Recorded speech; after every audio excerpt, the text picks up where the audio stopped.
Welcome back to Football Barbie. It was the playoffs, week 1. I guess some people count it as week 19. I think it's kind of weird. I'd rather just start completely fresh and talk about the playoffs. Week 1, what happened, who's advancing, and when do they play? So let's get it started and talk to you about the playoffs.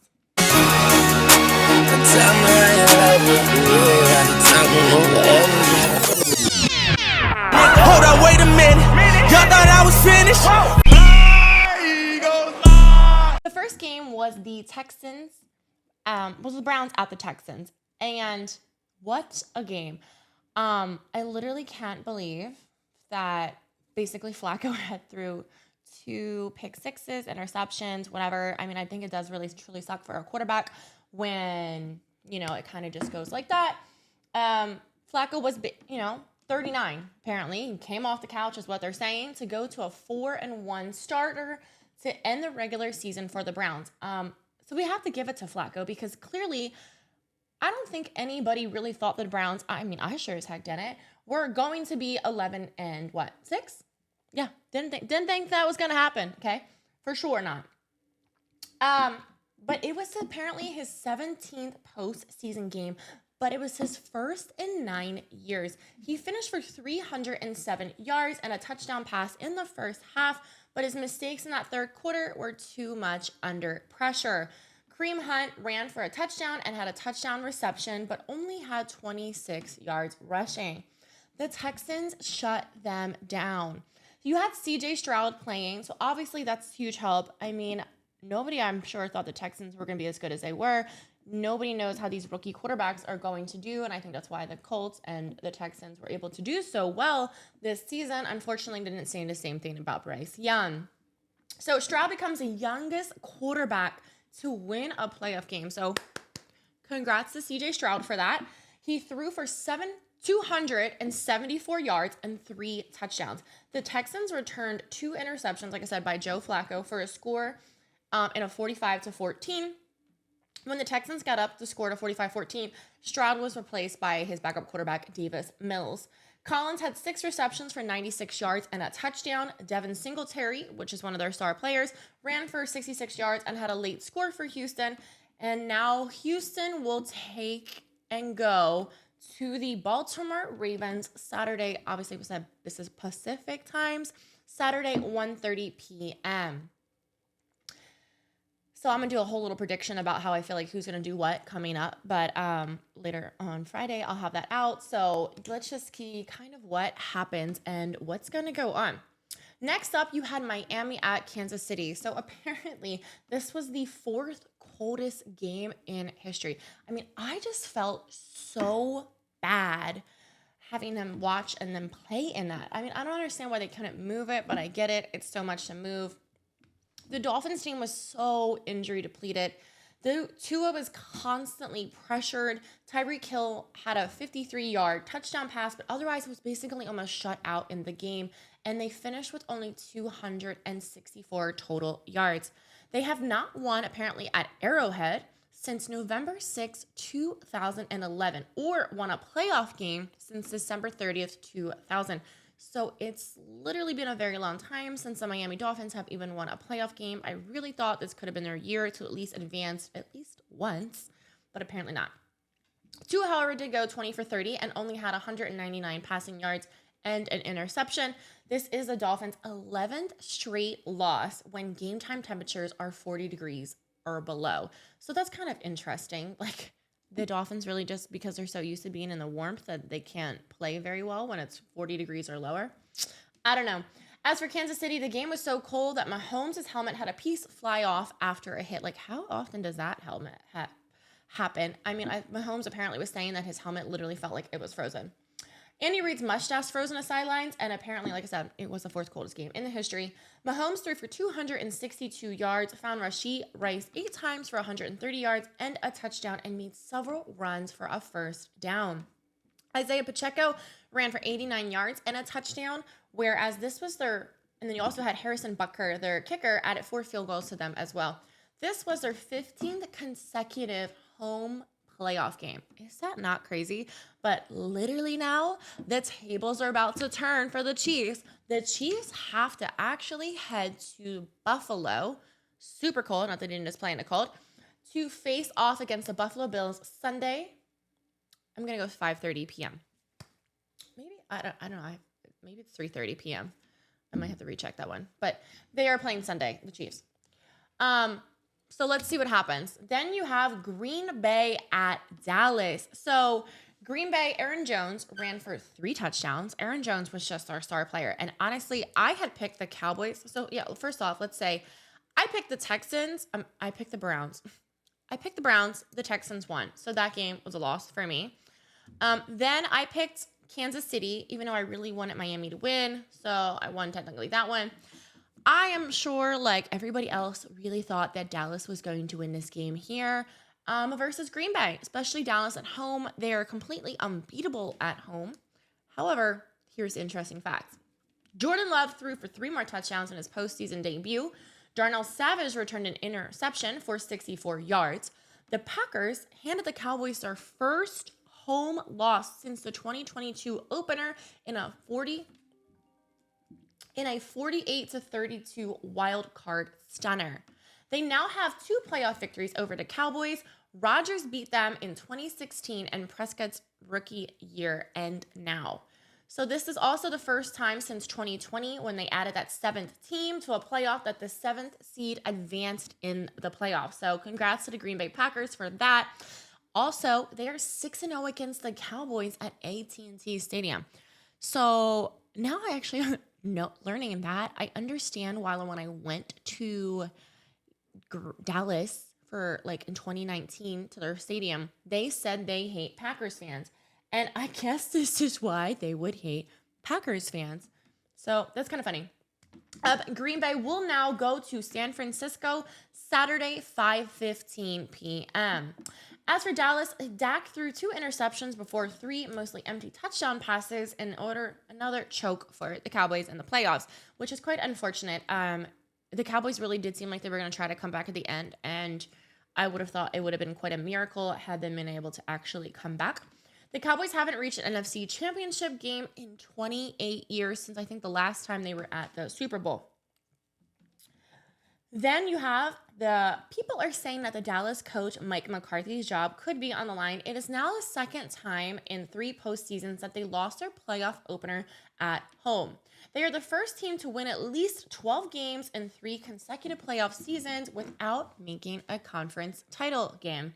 Prescott finished 41 of 60 and for 403 yards, where all of his 3 touchdowns went to tight end Jake Ferguson. So sorry, Dallas, another year. You guys unfortunately choked in the playoffs. That's a shame, but hey, being an Eagles fan, I can't say much now apparently this year. Rams at Detroit. So Detroit, Jared Goff leads the Lions' first playoff win in 32 years. Honestly, I'm super happy for them. I was really cheering. I picked Detroit to win. I really wanted them to win. Sorry for the few fans that I know that are Rams fans. I do apologize, but I kind of wanted the underdog to win, especially since I had a feeling that the Eagles were not going to win. Goff threw for a touchdown and completed a pass for a victory, sealing a first down against a team that cast him away, winning 24-23 over the Rams. They lost a home playoff game in 1994 and hadn't hosted one since. The Lions acquired Goff and a pair of first-round picks for Stafford 3 years ago. And basically, his old team cast him away from the Rams. He goes over to the Lions. Stafford happens to go then to the Rams and wins the Rams their Super Bowl. So that was interesting. I guess maybe now it could be the Lions' turn. We'll see. David Montgomery and rookie Jahmyr Gibbs each had a rushing touchdown for the Lions, and St. Brown had 7 receptions for 110 yards. Michael Badgley's season-long 54-yard field goal was the longest one of his postseason career. And now Tampa Bay is headed to Detroit Sunday at 12 p.m. As for the Rams, so they were 10-7 and had a chance to take the lead late in the 4th quarter, but Detroit's defense denied them. They really did try to come back and keep up with the Lions. Stafford, who played most of the game well with a bandaged and bloody hand, which was crazy. I guess he hit somebody, slammed it into a defender's helmet, finished 25 for of 36 for 367 yards and 2 touchdowns. Record-breaking rookie Puka had 9 receptions for 181 yards and the touchdown for the Rams. Tua Atwell had 38-yard touchdown as well. So shout out to the Lions. Congrats to you guys. I did say you guys would be divisional winner. And I also did say, I was really cheering for you guys because if Eagles can't win, I would really much rather a team go to the Super Bowl. Even though everyone thinks it's going to be the Ravens and the 49ers, I'd rather an underdog to the Super Bowl. So we'll see. Steelers at the Bills. So Steelers, they might have won a postseason game since 2016. So that really sucks. But apparently Mike Tomlinson, as an entire season, has never been on a losing side of the win. Mason Rudolph threw 2 touchdown passes in his first playoff start for the Steelers, who were 10-7, but Pittsburgh was too inconsistent with the ball on both sides. Yeah, it was a hard one for them. He was able to help Pittsburgh go to 3 straight wins, leading them to the playoffs. So it was good for Mason. He really did try. Just wasn't in Pittsburgh's favor for the day versus the Bills. He went 22 for 39 of 39 for 229 yards with an interception. They lost their 5th straight playoff game. After Buffalo was up 21-0, they blocked a field goal attempt late in the second quarter, leading to a touchdown. So Pittsburgh blocked the field goal late in the second quarter for a touchdown. When the Bills tried to kick that 49-yard field goal, Adams blocked with bases low kick, was recovered by Nick Herbig at Buffalo 33. Then they scored 5 plays later on Rudolph's 10-yard touchdown pass to Johnson. But as for the Bills, Josh Allen throws for 3 touchdowns and rushes for a 52-yard score as the Bills defeat the Steelers. He finishes 21 of 30 for 203 yards. Now, mind you, this game was for sure freezing as well. And ran for 74 yards on 8 carries, becoming the first quarterback in the NFL history to throw for 3 or more touchdown passes while rushing for 70 yards. He didn't have a turnover, which surprisingly is only for the 4th time this season. So 3 games in the regular season of 17 and 1 now in the playoffs. They had closed out the regular season with 5 straight wins, and now they advanced, like I said, to host the Chiefs in the divisional round Sunday night.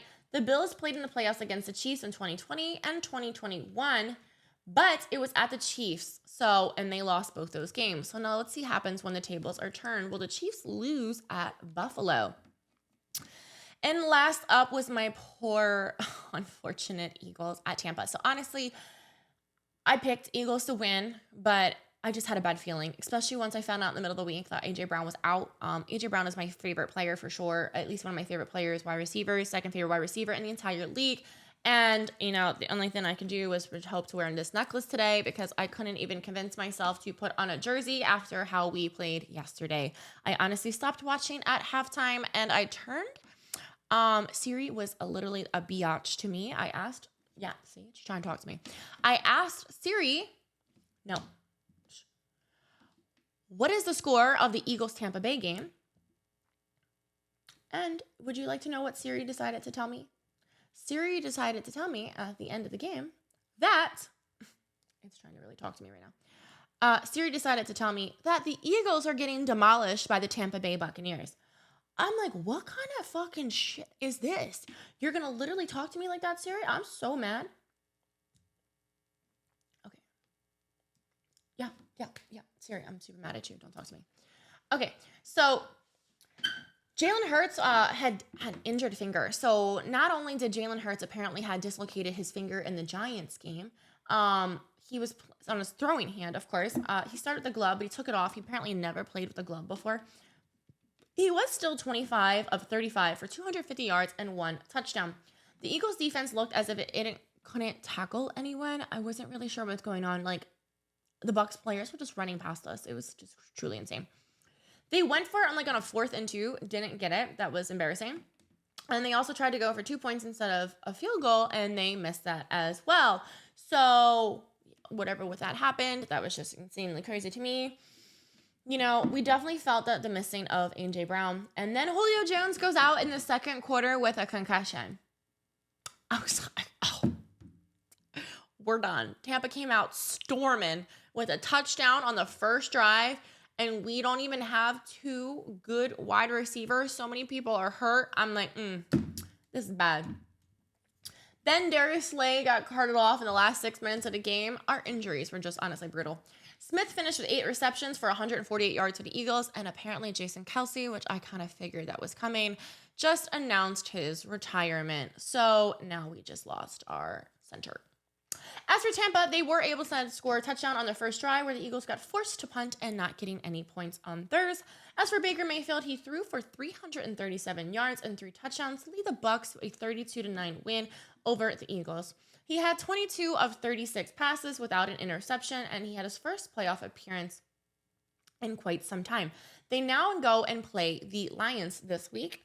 David Moore scored on a 40-yard reception. Trey Palmer had a 56-yard catch and run for a touchdown that gave the Bucs a 25-9 score in the third quarter, where running back Rashad White finished with 72 yards on 18 attempts. So, that's it. That was a recap of the first week of the playoffs. I always love watching the playoffs. They're normally super entertaining games, or they're just kind of complete blowouts. Like, I just really couldn't believe that, Green Bay did so much damage to the Cowboys. I mean, being an Eagles fan, I was thrilled. But honestly, when the Cowboys lost, I had a bad feeling then for the Eagles. I was like, yeah, I would have never have bet on that game. I honestly would have probably bet in the Bucs' favor, because this way, if I would have obviously lost, at least I would have won money.